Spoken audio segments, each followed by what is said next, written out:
Welcome again to part 2 of our amazing and insightful conversation with Ms. Mirna Arif, the General Manager at Microsoft Egypt in Minds of the Nile podcast, brought to you by Information and Decision Support Center.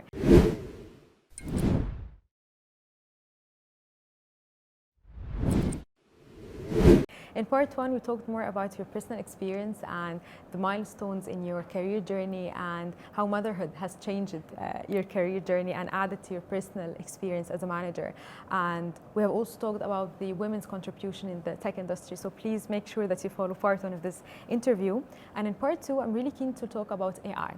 It's the hot topic these days, and it's changing the whole game in the tech industry, in the tech field, and it interferes with many industries all across Egypt and internationally. So what are the main challenges and opportunities you see in adoption of AI in Egypt?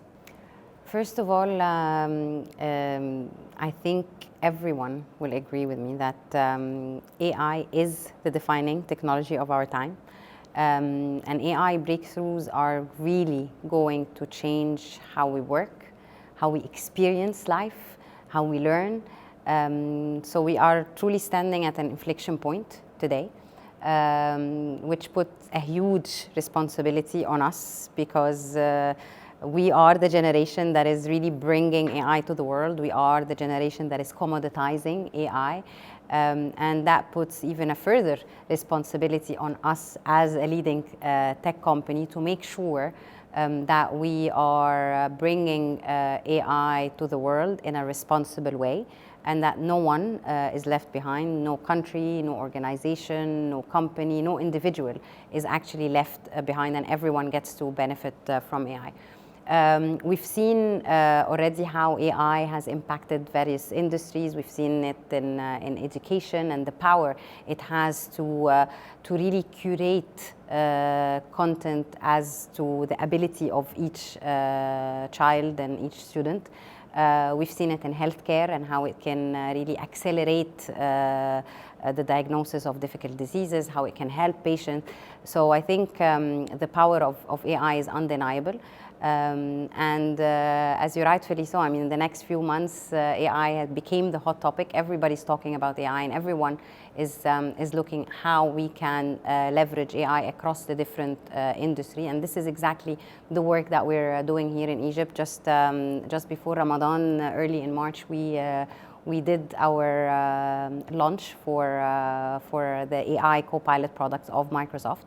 And we're working with different organizations, with public sector and private sector organizations to really enable them industry by industry and really leverage the power of AI and of Copilot.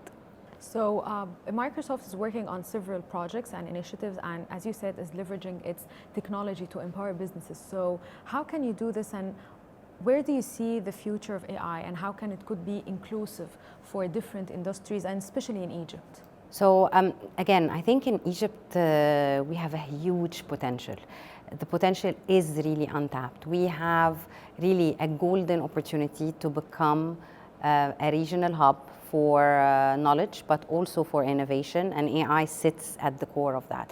And the reason I say that is not just because I'm a proud Egyptian and I really believe in Egypt and what the country has to offer, but I think we've seen it across civilizations. It's not new to us.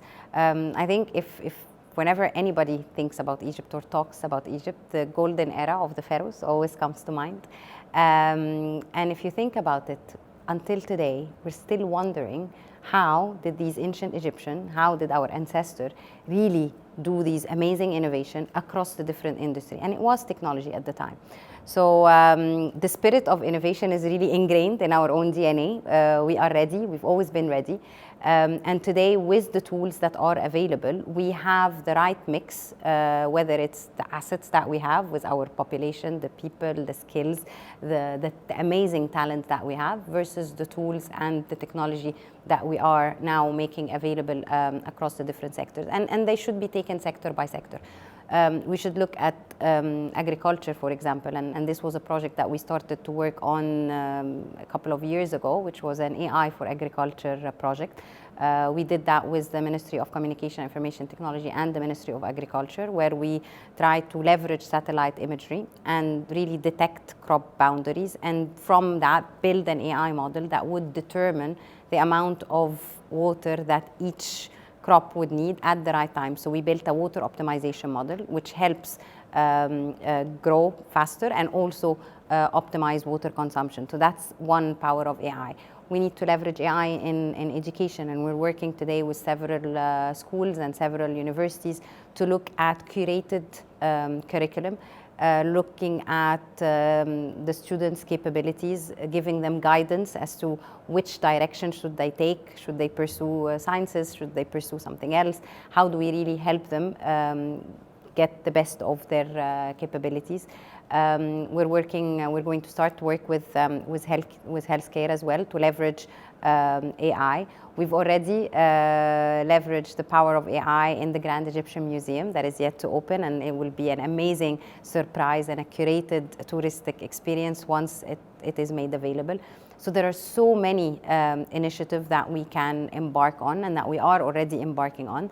But to top it all is really the work that we're doing with the policymakers, making sure that the right policies and regulations are going to be in place to really ensure the responsible and ethical uses of AI and the inclusion and making sure that no one is left behind.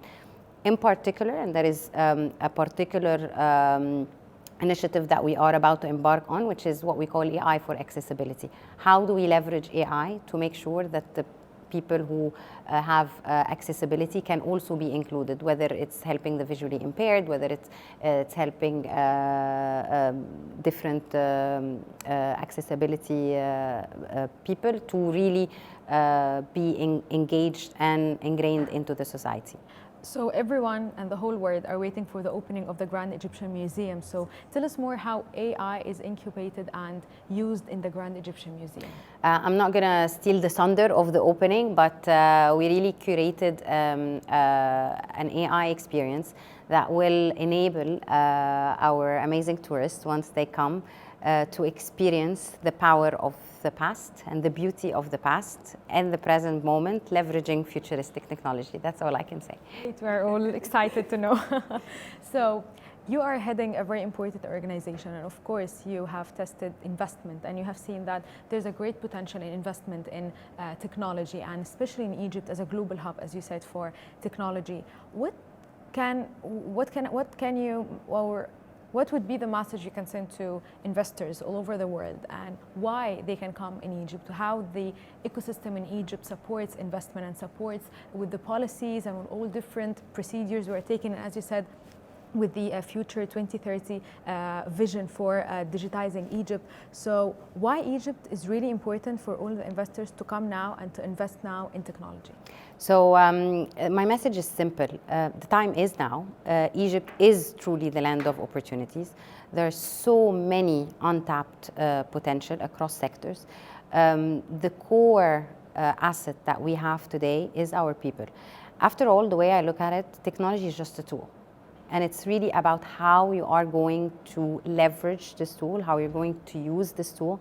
And if I look at the people I'm working with, if I look at the different sectors, the people we engage with, if I look at the youth that this country has, this is the real asset of this country. And to all the investors who are looking at coming to Egypt, come now, come today. You have the talent, you have the ecosystem. If I look at Microsoft in particular, we're working with a plethora of companies that it's a very rich partner ecosystem. We have more than 1,000 companies that are registered on the Microsoft partner ecosystem today, working from Egypt, Egyptians based in Egypt, trained by us, certified by Microsoft, and they are delivering projects all over the world. So not only does the country have a huge number of opportunities in terms of digitization and transformation and leveraging AI, but it also has the talent and the companies that can even do work elsewhere. So the opportunities are truly unlimited.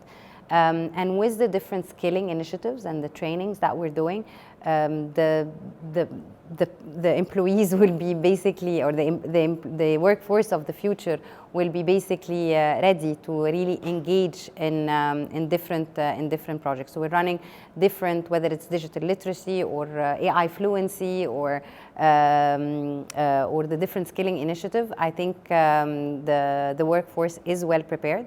The environment itself, there has been a huge amount of change when it comes to the regulatory environment, the ease of doing business. We've improved quite a bit. So the best is yet to come. This is amazing. My final question, as an inspiring role model in tech industry and as the general manager of Microsoft Egypt, what would be your message for the younger generations if they want to work in the tech industry? And you don't have to be an engineer to work in the tech industry. So what are the opportunities they can work for or they can do? And what are the skills they need to really be important and good role models in the tech industry? So my message to Egyptian youth in general would be your time is now. You are the leaders of the future. You are our biggest asset. And I would encourage everyone to continue to learn, to dream big, to persevere. Perseverance is very important. And more importantly, to look at their future career as a journey. It's not a goal in itself. It is a journey. They need to enjoy it. They need to pursue it to their own abilities, at their own pace. I would encourage everyone to learn about technology. And as you rightfully so, you don't have to be an engineer to work in technology. I mean, I look at my kids who are, again, no longer kids, but since they were young, I think this generation is already digitally enabled. It's a digitally native generation, so technology is part of how they experience life anyway. It's not going to be difficult for them. It's really how to adopt technology and looking at it as a tool, not as to what technology is going to take from me, but more of what am I going to take from technology? How can I master technology to the best of my abilities? And looking at AI in particular as a way to augment your own abilities and capabilities, as a way to give you more time to focus on more creative work, more meaningful work, and make it work to your advantage. Thank you so much. And unfortunately, that's the end of this part 2 of our interview with Ms. Mirna Arif, the General Manager for Microsoft Egypt for Minds of the Nile podcast. Actually, she has been at the forefront of driving innovation and digital transformation in Egypt and globally. So thank you so much for being our guest today. Thank you so much, Rahab. It's been an absolute pleasure being here. Thank you so much. Thank you so much, and stay tuned for more episodes.